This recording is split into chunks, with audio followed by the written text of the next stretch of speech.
really want you to learn as much as it's possible. And we will see in this short time how much you can learn, but I'm sure at least the basic things, and you will get ideas about how to perform better.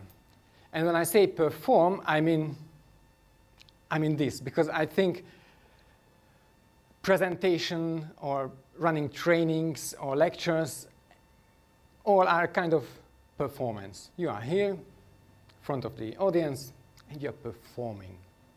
And you have different goals. One goal, the main goal, is to teach your audience to different things.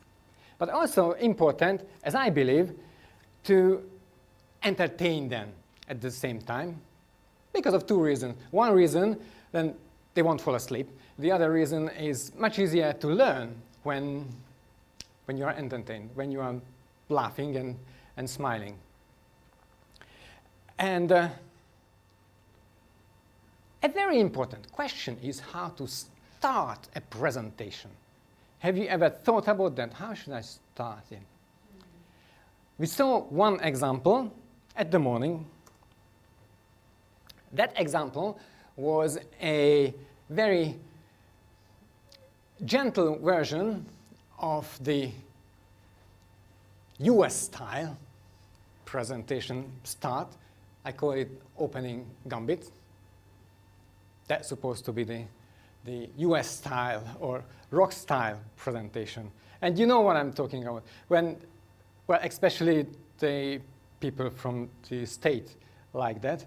When somebody announced them, ladies and gentlemen, now the world famous, whatever, put your hands together, the music, lights, and he just came like, oh yeah, thank you very much.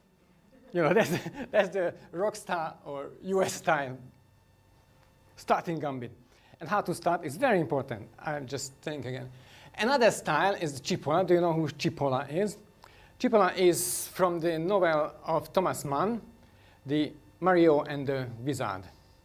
Cipolla was the wizard, actually a very evil one. But in this scene, it's all me. In this scene, when I'm playing there, it's Cipolla's first entrance. When he does, nothing. Just like that.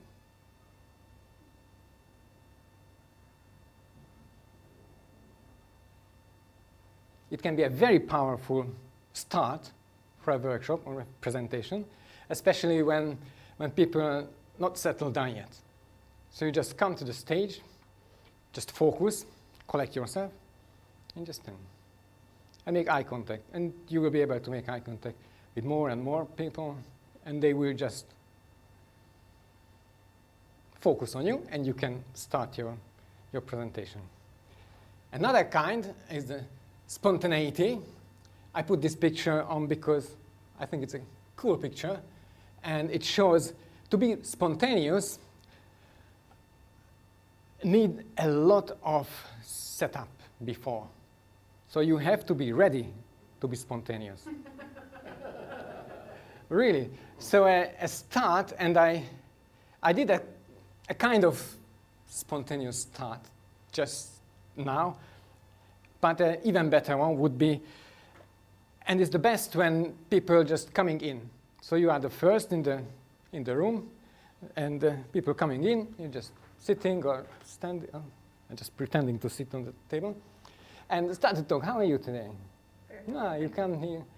And what's your thought about presentation?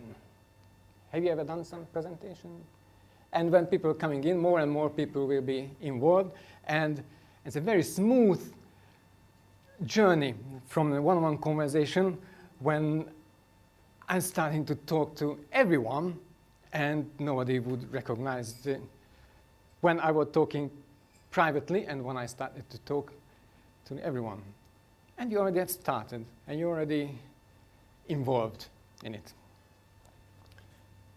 And fourth, the stand-up, when you start with some joke or funny story. So it's a funny start of a conversation. And you get the attention of your audience because of the fun. These are the four main type of opening gambits. And you understand why it's important to make an expression at the first moment. Now,